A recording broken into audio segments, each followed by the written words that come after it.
I'm John Heilemann. And I'm Mark Halperin. With all due respect to Verizon, I'm pretty sure you can hear Bernie now.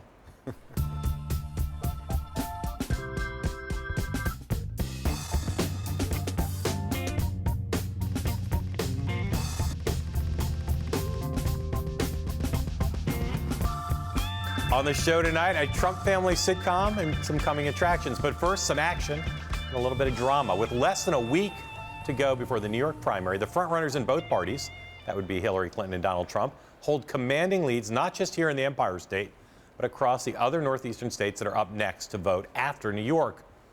But both frontrunners are still struggling to unify their fractured parties before the conventions this summer. So tonight, we start by looking at this pair of two front wars, starting with the Democrats.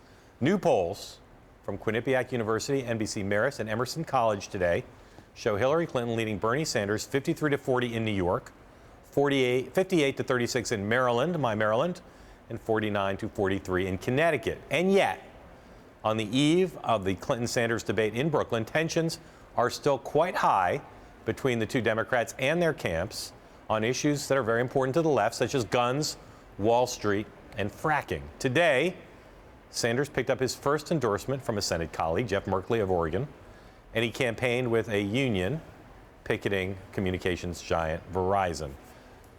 So, John, how is Hillary Clinton doing in her attempt to bring the left into her camp while she continues to battle Bernie Sanders? Well, there's a couple different lefts, right? There's the left that is the activist, the Bernie, the feeling the burn. I don't think she's doing that great a job right now, according to them, but it's a little too early for that.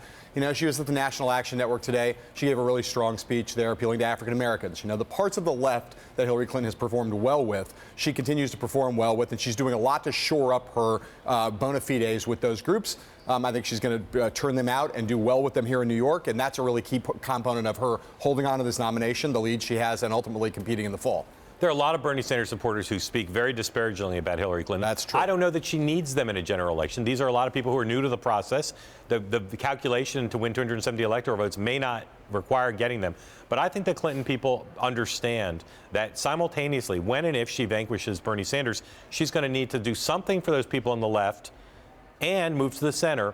But I will say her greatest gift would be if Donald Trump or Ted Cruz are the Republican nominee. That will bring a lot of Democrats home from the left. I believe she needs those votes. She needs, you know, if you think about that coalition of the ascendant that Barack Obama put together, millennials in big numbers and a big percentage of them was a big part of how he was able to win, him get to well over 270 electoral votes. She's going to need those people. And she doesn't need the stories about how people in the Democratic Party are going to stay home and sit on their hands. And there's a possibility Donald Trump will bring new people out in November if he's the nominee. I want to see research on this, but just anecdotally, I meet Sanders supporters all the time who did not vote for Barack Obama. Well, they're new people. Yeah, some of those are new people. Some people, it's their first time to vote, for one thing. Yeah, right. All right. Now the Republicans. Donald Trump's polling margins are just as hefty as Hillary Clinton's are in the upcoming states. Trump is north of 50% in New York here and also in Connecticut, which could essentially trigger winner-take-all scenarios for collecting the delegates in those states.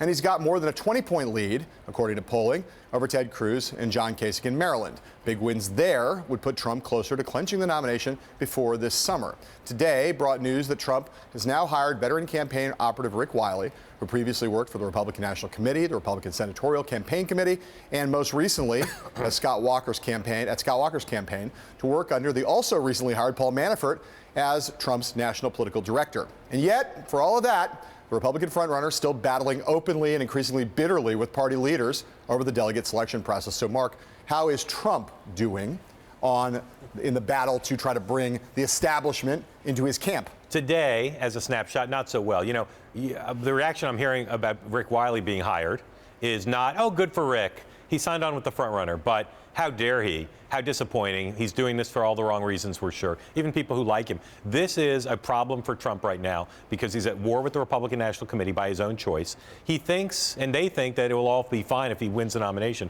But there's obviously still a huge anti-never Trump movement. The last thing I'll say is there was a period that it now seems laughable when you saw stories that said, we hate Ted Cruz so much in the establishment, maybe Trump's better. Right. Don't hear that anymore. Trump has a long way to go to unify his party. Right. Well, and look, there's a difference between, I think it is, there's no, people have written many stories, and they're correct to write them, that the fact that bringing in Paul Manafort and Rick Wiley now suggests that Trump is trying to professionalize his campaign. That is a salutary sign and a sign of maturity on Trump's part. On the other hand, it has nothing to do with this broader question of getting mainstream establishment Republicans at large in the electorate or in the establishment, which is another inside game, but it's not the inside game of campaign consultants. It has nothing to do with those things. Since Chris Christie and Jeff Sessions, there has not been an endorsement like that. At the same time, continue to be remarkable. Ted Cruz has gotten virtually no endorsement since Wisconsin. Marco Rubio last night said nice things about him. We'll talk about Cruz. We'll talk about Cruz in a second. But Trump has a long way to go. Yeah, a long way to go. And I think in some ways the situation with the broader establishment is in some ways getting worse rather than better. And the donors. All right, whenever people bring up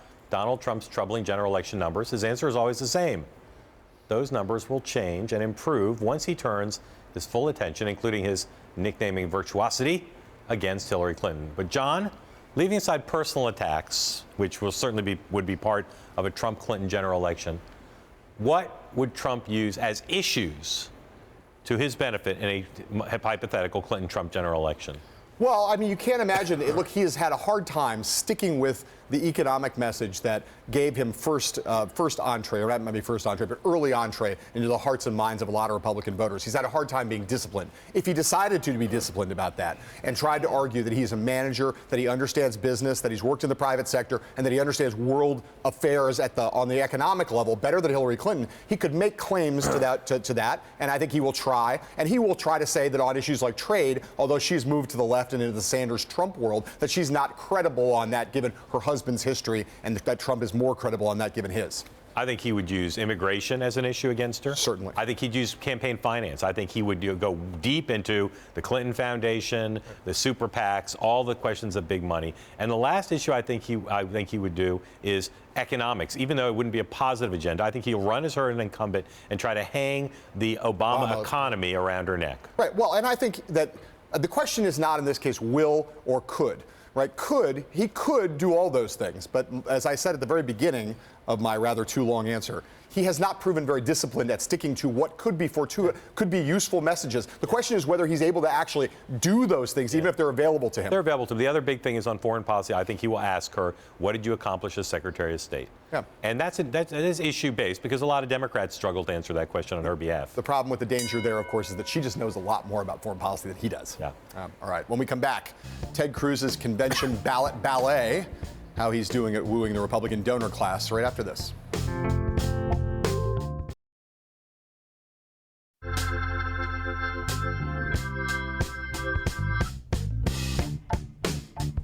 Ted Cruz's campaign has been working hard on its magnum opus, cum master plan. It's orchestrating a big second ballot or third ballot win at the Republican National Convention in Cleveland this summer. To pull it off, one of the groups that Cruz is courting is the Republican donor class, which may or may not be persuaded that Cruz is the only real alternative to Trump as the GOP nominee. So, Mark, my question for you is, if Trump doesn't get enough delegates to secure the nomination on the first ballot, will the party's moneyed gentry be open to the idea of Cruz on the second, third, fourth, fifth, seventh, eighth, ninth ballot? It's a real possibility. Ted Cruz is better in fancy rooms than a lot of people realize.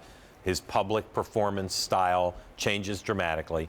And he's had some success in New York and Chicago and Atlanta and LA and San Francisco. But if we get to Cleveland, and if it is clear that Trump could get the nomination unless Ted Cruz is the consensus choice in the first ballot of the money class and then the second and third, I think he will get a lot of them. And I think it could be decisive in his winning the nomination. The dirty little secret about Ted Cruz, and this is, I mean, it's dirty little secret, not Princeton's Ted Cruz. Princeton and Harvard's Ted Cruz, whose wife works for Goldman Sachs. And he's used that to his advantage in some places and played it down in other places. But it shows you that he has a certain cultural affinity for people who work at some of the most paradigmatic institutions of the money class. Yeah. And I think, that I think plays to his advantage. The other thing is that the other dirty little secret is that in this town, in New York City, you go around to people who work in finance.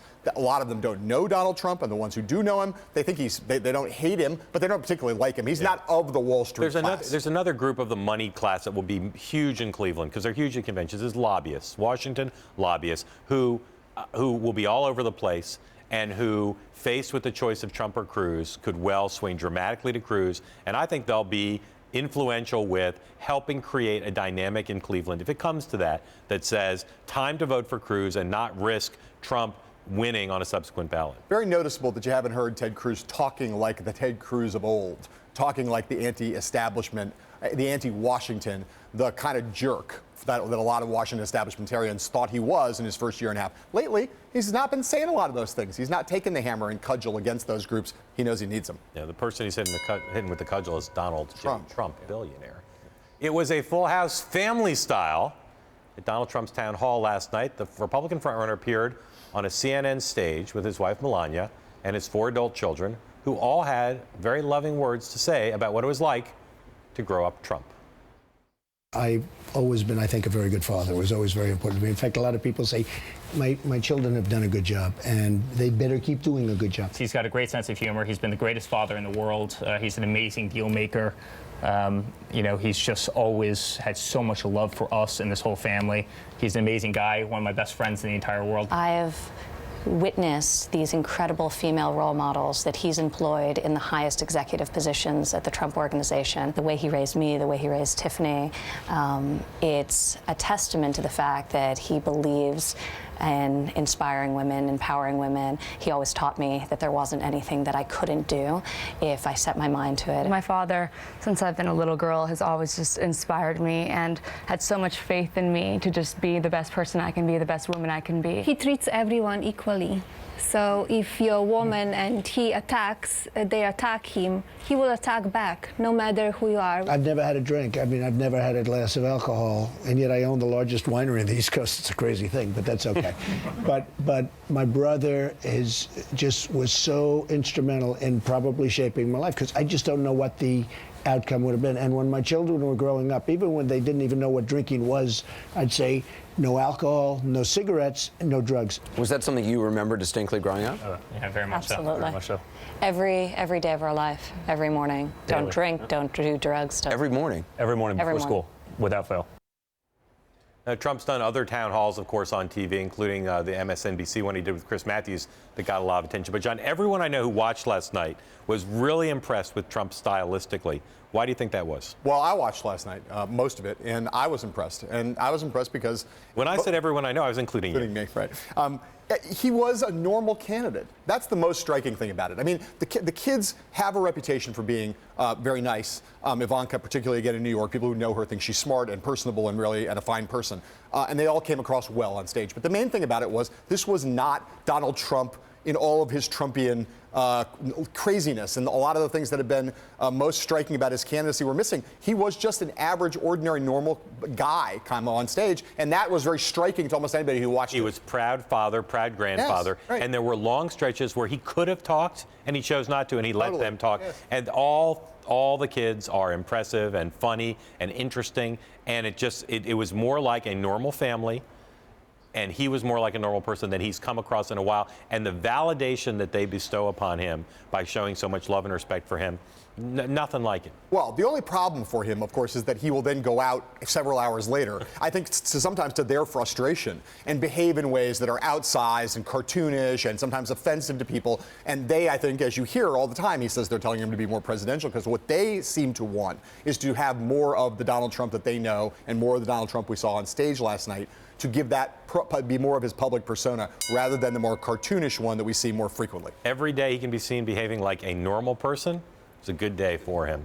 I agree with that. Washington Post fact checkers have been handing out more Pinocchios lately than Disney World gift shop. On the Democratic side, they called out Bernie Sanders' claim that he visited a GE plant in Vermont. 2 Pinocchios. They knocked down Hillary Clinton's insinuation about the number of guns from Vermont that are used in New York crimes. 3 Pinocchios. They were no kinder to Jane Sanders for repeating an already debunked claim on this very show on Monday that the Sanders household has released full tax returns for several years. There are plenty of well-documented misleading statements from Donald Trump and his fellow Republicans as well, but we can't list them because the show's only an hour long. So, Mark, my question is, a lot of Pinocchios, Republican Pinocchios, Democratic Pinocchios.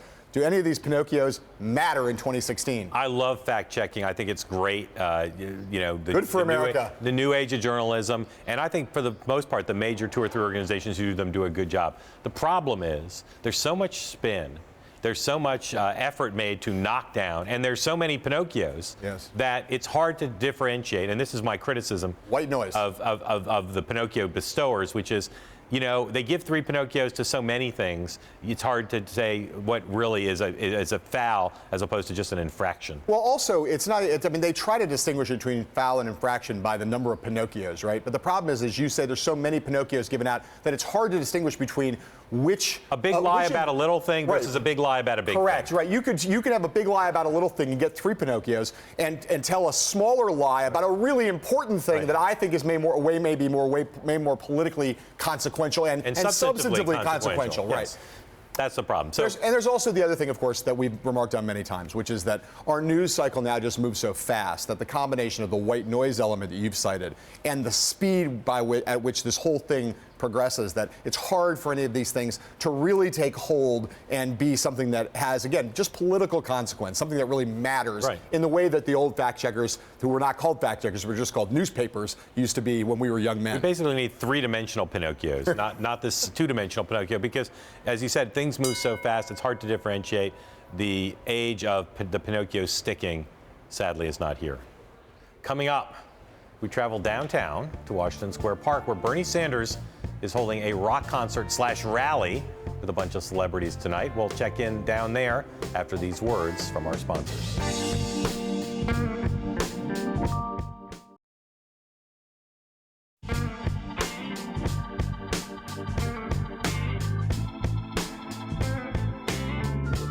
Go South by Southwest from where we sit here in this studio, and you'll find Bernie Sanders tonight throwing a star-studded rally in Washington Square Park. It features the band Vampire Weekend, legend Spike Lee, and Academy Award-winning actor Tim Robbins, amongst many others.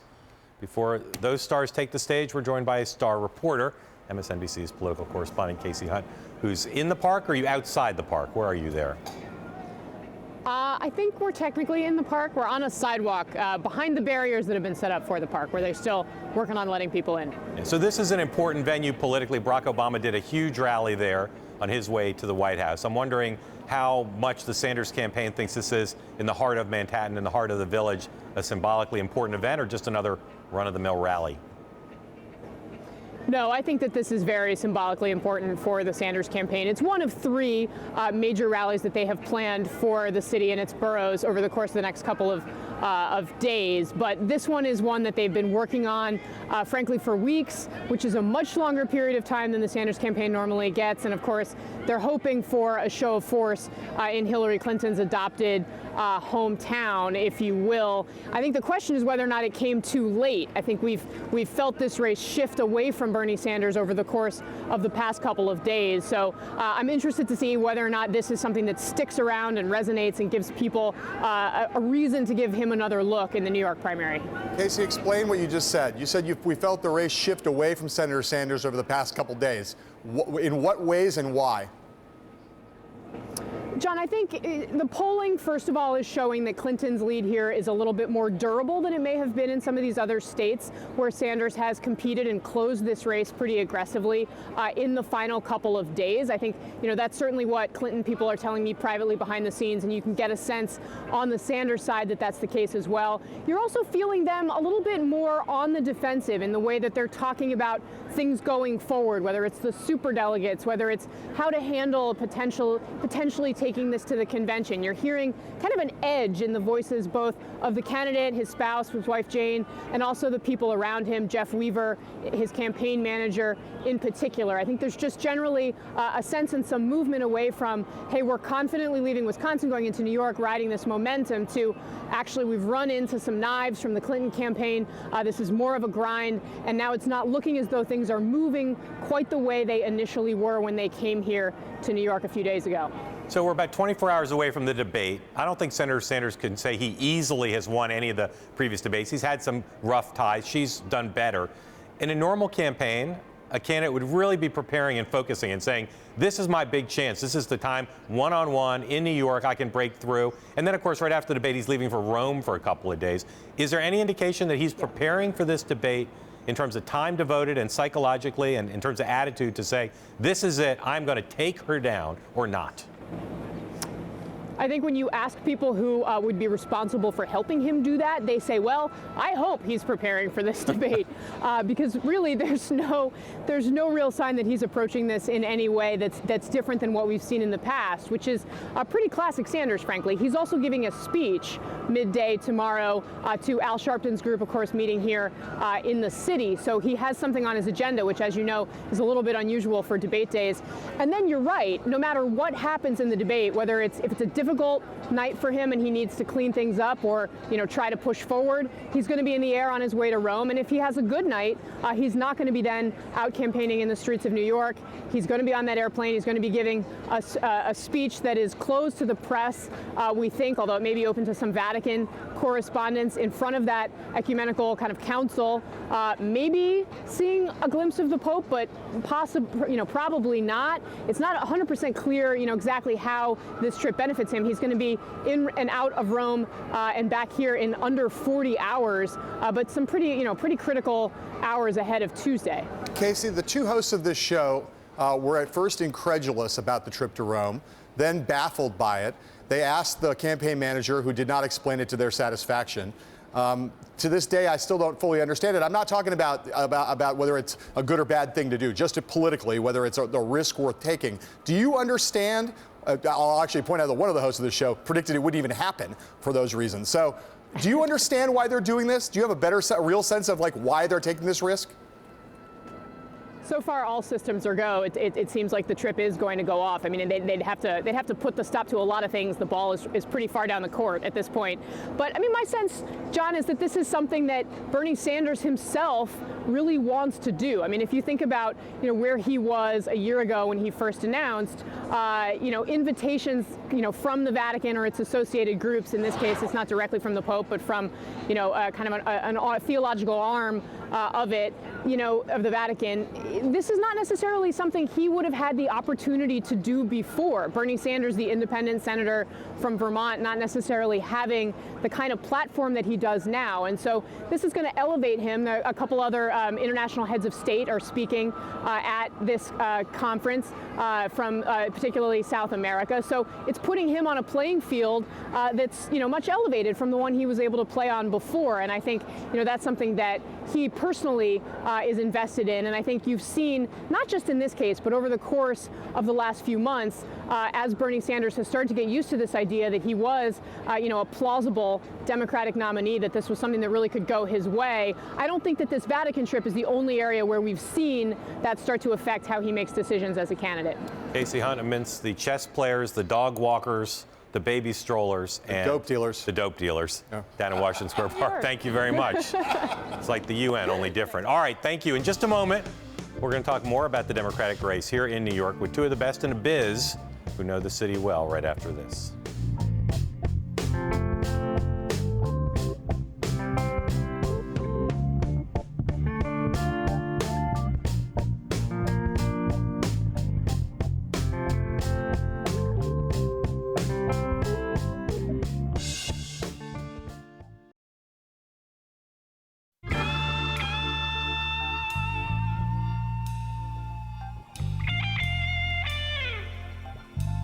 Maybe no word in politics is more tired than revolution.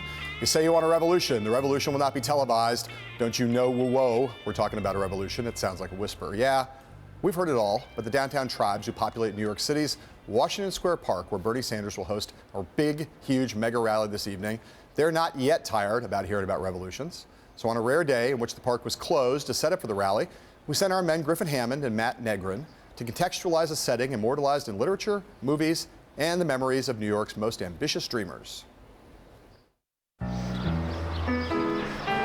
Washington Square Park is headquarters historically of the alternative. Beatniks, the hippies, the gay liberation. In a way, the birth of the modern labor movement happened here, and I know this park pretty well. I lived on it, so right there at the corner of Fifth Avenue, next to the monument. Let's get it. Bernie Sanders all day, man. The park has been the center of many, many protests for civil rights, for affirmative action, and especially against the war in Vietnam. And so in a way, it's very appropriate that Bernie Sanders really should come to his spiritual home, I would say.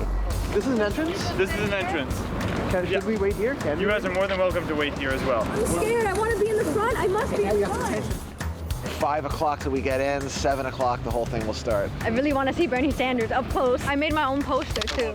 The people here, really diehard, committed people that have come really, really early. I got to the park at midnight and I was second in line. You're number one. I love it. Yeah, I watched as the sky got brighter. All right, I had a choice between that corner or the other corner, the southwest. I always see Bernie Sanders walking off to his right, so hopefully he will come towards me on his right. I know Obama in 2008 got around 20,000 people here. And I hope Bernie exceeds that by far. I love New York! The park is a kind of headquarters. It's a kind of headquarters, I would say, of social change. There are dope marijuana sellers here in the park. There are people who are down and out. There are people who are playing their guitar like Bob Dylan, and they're not very good at all. Fences around Washington Square Park is kind of antithetical to everything Washington Square Park has been one of the few public gathering places in this neighborhood of gatherers. Our next guests are not revolutionaries. They instead are, with all due respects, new tandem of peanut butter and jelly. We had them together on the show last week to talk about the Empire State primary, and it was so satisfying and so tasty, we're not ashamed of going back for seconds. John Podhoretz, the editor of Commentary Magazine and New York Post columnist, and Gotham City veteran Adam Nagourney, now out in La La Land for the New York Times. Gentlemen, Washington Square Park, your most vivid memory, go. I was about 7 years old, and I was 68, 69, and I saw someone having an acid trip right in front of me while I was walking through it with a family friend. Adam, as you answered, keep in mind the statute of limitations. Yeah, I was going to say that's Podhoretz. I'm almost certain that Adams was having an acid trip in Washington Square Park. But no, go ahead, Nagourney. What's your favorite Washington Square Park memory? So I have a flippant one and a serious one, but I'll go with a serious one. I actually remember being there like 2 or 3 nights after the collapse of the World Trade Center, and it's when you were first beginning to see all the leaflets go up where people were looking for lost relatives. And it was obvious at that point that obviously those people were gone, and it reminded me of how much Washington Square Park is very much a community center for that part of New York. I live 2 blocks away from there, so it has a big place in my heart.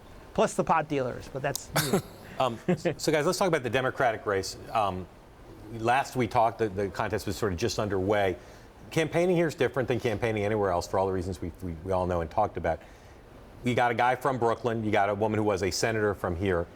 Do you agree with kind of the conventional wisdom that she has proved to be a more adept competitor with a fingertip feel for what it means to campaign here effectively than he has? I think she's done a lot better here than she was, or appears to be doing a lot better here than she was over the past month, which of course makes sense. I mean, if she doesn't have a feel for New York politics, having run and won here twice, then she really ought to hang it up and go home and retire.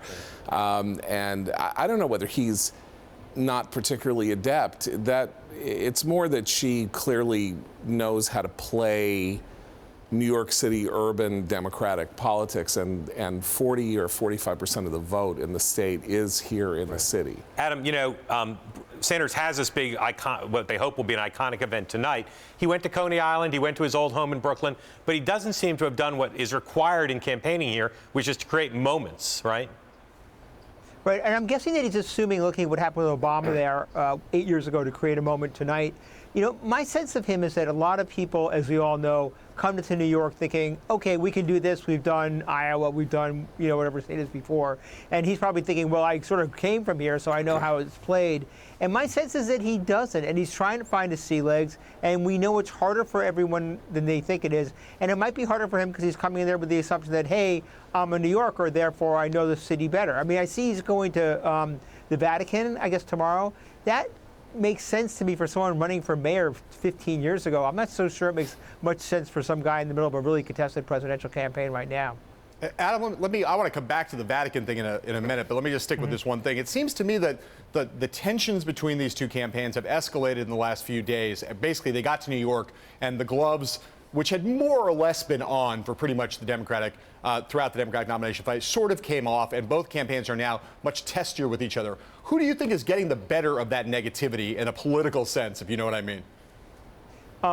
It's hard to tell. I think at this point it's probably Hillary Clinton. I'm not surprised. And I'll tell you why. It's because you don't expect it from Bernie Sanders. I mean, he sort of presented himself as a different kind of politician. So when you see him do this kind of stuff that, saying she was unqualified and some of the other stuff, it doesn't seem right. It doesn't fit right, because one of the things that's been so refreshing about him this whole, at least with his supporters, this whole campaign, is that he's not part of the regular mold. So I think maybe he's not coming out so well. I do think that New York, because of the tabloid ethos of the place, brings out the negativity of a campaign. You're rewarded for being outrageous, as Mark said before, of staging those moments that get attention, that break through the clutter, which has always been more intense in New York, I think, than any place else. Yeah, but the weird moments in New York have been on the Republican side. I mean, you had John Kasich going to a Hasidic neighborhood in Brooklyn, misunderstanding which Hasidic sect he was going to, because he was going to an anti-Zionist sect that votes entirely Democratic, and he spent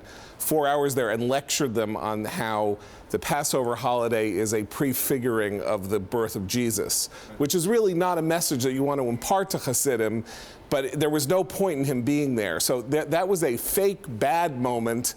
And that's the kind of bad tabloid moment that has gone on. Ted Cruz having trouble in the Bronx. They're not quite having those, either of them, either Sanders or Hillary. I was going to ask you a question about the Democratic race. I'm not going to do that now. We're going to take a break just because once you start talking about the politics of the Hasidim, we need to move that into a whole separate block. So Adam and John, just stay right here, and we'll talk more about that topic and more deeply about the Republican race when we come right back.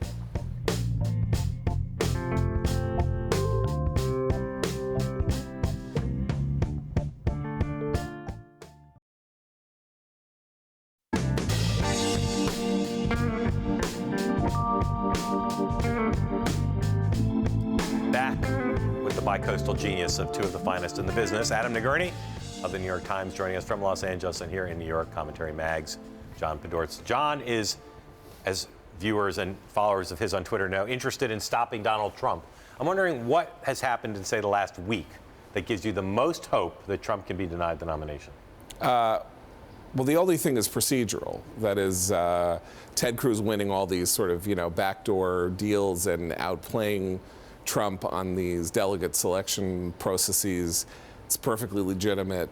If you were watching just the, outward campaign, you would say Cruz has done absolutely nothing to build on his victory in Wisconsin. In fact, his numbers in New York seem to be going down instead of up. The polling in all these subsequent states, in Pennsylvania and Connecticut and Maryland, is not looking good for Cruz and is looking pretty good for Trump. So the Stop Trump movement now is entirely a backdoor movement until May, when we shift back to the Midwest and to the West for the last states. Adam, New York, the California primary is 6 weeks away or so, but is there any feeling out there? There's been some candidate activity. Is there any feeling out there that it's approaching, or is California, as usual, focused on other things?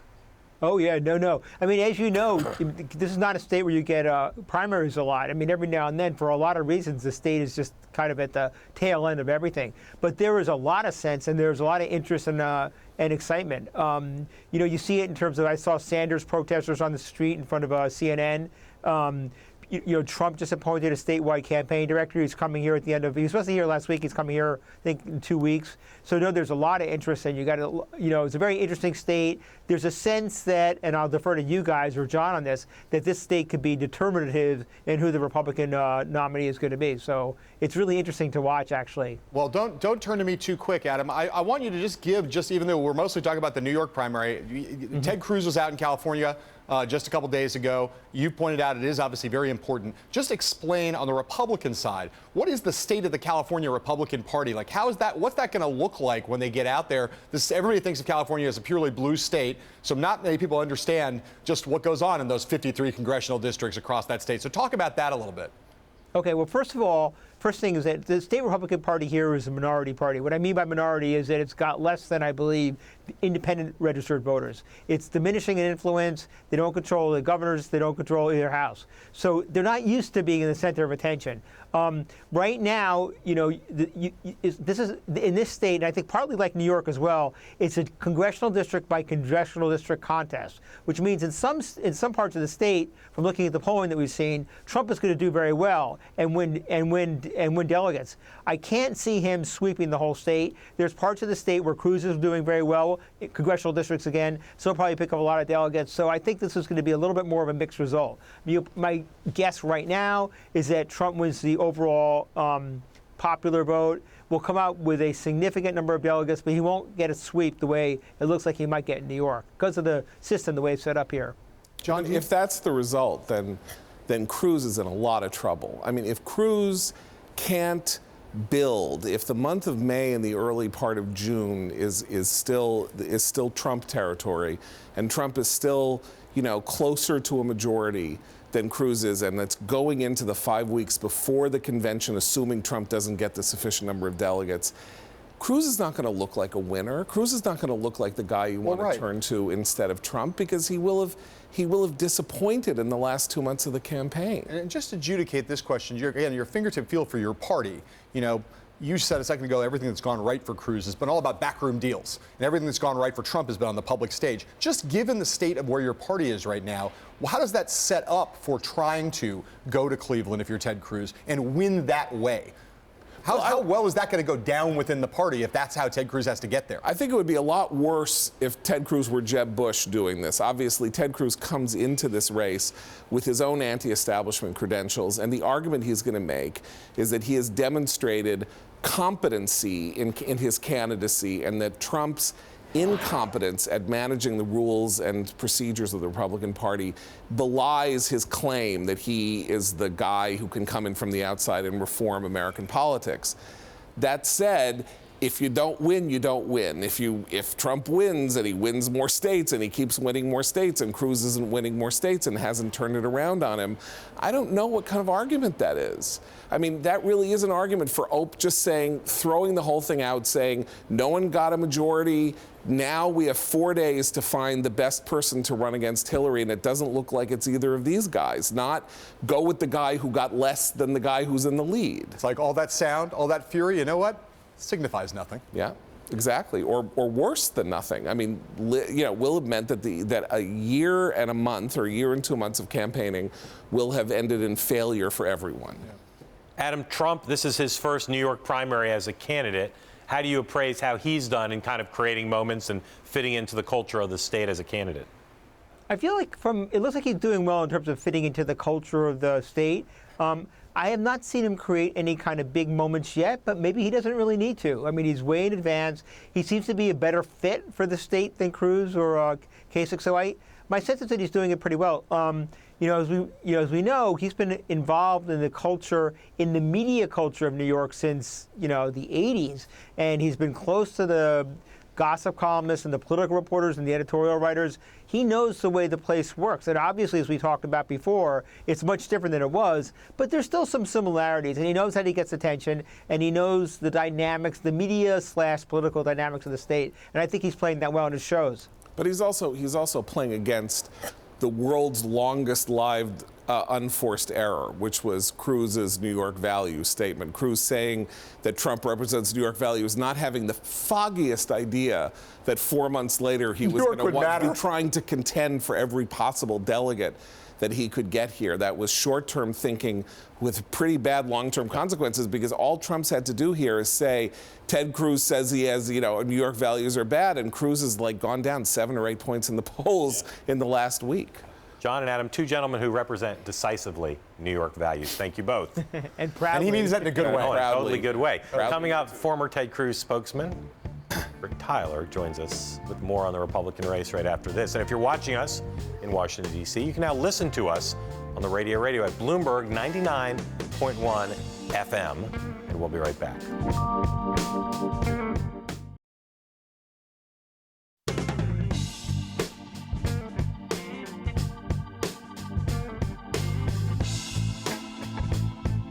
Joining us now to talk more about where the presidential race stands on the Republican side, Rick Tyler, a former spokesman for Ted Cruz's campaign and now a political analyst for MSNBC. He joins us from the Washington Bureau. So, Rick, obviously a big debate in the party now is this question of whether the way the nominee is picked is democratic, responsive to the will of the voters, et cetera. Leaving aside your affinity for Senator Cruz, do you think that maybe it's time to look at the process for the next cycle and say there should be kind of a more direct correlation between the number of votes you get and the number of delegates you get, or not? Well, maybe, as you know, Mark, every convention they try to fix the problems of the last convention. They end up creating, problems for the next convention, and I suspect that'll go on forever. There is a correlation between the votes and the delegates. By and large, most of the delegates on the first ballot are going to be bound. After that, it gets much looser. So you get in the second ballot, you get 60% of the delegates become unbound. By the third ballot, it's 80%. Right, but Rick, and then on down Rick, the if line. I can interrupt you, obviously that's a part of the process, but the earlier part of the process is the selection of the delegates. And as Donald Trump says, for instance, in Colorado, those delegates are not being selected by the Republican Party of voters of Colorado. They're being selected by insiders. Should there be a better correlation between grassroots voters and who gets to go to Cleveland? It's a good question, and we should have the argument, but it's up to Colorado. Colorado has done what they have done very similarly in the past, and other states choose to do it differently. And that's essentially a form of federalism, that the states decide how they're going to choose their own delegates. And some like that party to have more control over the delegates. In other words, if you're not a member of the Republican Party, why should other outsiders who aren't members of the Republican Party decide who our candidate is? Some people believe that. And other side says that we should have it more open, and that it's a democratic process, so we open up to everybody. So I think we have a hybrid. We have a mix of in between. But Colorado decided one way, New York decides another way, California decides another way, and so it's going to be up to the states. What I don't want it to be is for the Republican National Committee, through some edict, to sort of say the states have got to do it all one way or do it all another way. I think it's fine they choose to do it the way they want to do it. Rick, I want you to put aside not just your affinity for Senator Cruz, but also I want you to put away in this instance. Put a lot aside. I also want you to put aside the merits in this case, right? Is it not a politically powerful argument to make that this system is rigged? The argument that Trump is making right now in this year, in 2016, given the populist energy in the party, given the kind of things that have animated so many Republican voters this cycle, is that not a politically potent message that Trump is offering right now? It can be a powerfully political argument, but I think it's a little bit fundamentally dishonest, because what he's saying is it's rigged. In other words, people are changing the rules as we go along. That's not happening. It's a little bit like watching football with someone who's never played the sport. So one side, Trump puts up a pro football team, they go to the Super Bowl, and then he fumbles the ball and then complains that the other team picked it up and the refs are against him because they let him keep the ball. Or he meant to throw it to his own team member, they intercepted it, they ran for a touchdown. Oh, that's all unfair. Why does he get to intercept my ball? I clearly meant it for my guy. And this just goes on and on and on. Right, there are rules. This is the reason why I asked you to set aside the merits and just talk about the politics of it. So if you concede that it's a politically powerful argument, what's the counter argument? Not just to appeal to process, which is really what Ted Cruz is doing right now. Presumably he needs to have a powerful political argument in response to it. What's that argument going to be for him that counters what Trump is saying, that has a powerful emotional and visceral resonance with a lot of voters? I think the counter argument is, do we really want to have the largest states decide who gets to be the nominee? So in the same way, George W. Bush actually lost a popular vote to Al Gore, and a lot of people had to come to learn about the Electoral College. The Electoral College was set up in a specific way, and some people don't like the Electoral College. They just want a straight up and down popular vote. I disagree with that. I think that would allow larger states to have too much say in the process, and the smaller states won't have a say. The way it is now, depending on where you are in the process, and the RNC sets it up this way, you get bonus delegates for going later. You can do winner take all if you go later. You get bonus delegates for being a good state that continually elects Republicans. And so that gives power to the states and gives power to the people who can organize, and gives power to the grassroots. Now, there's merits on both sides, but I would say I wouldn't want the larger states to be controlling everything. Okay, Rick Tyler, thanks very much. We appreciate always getting a chance to talk to you. We'll be right back.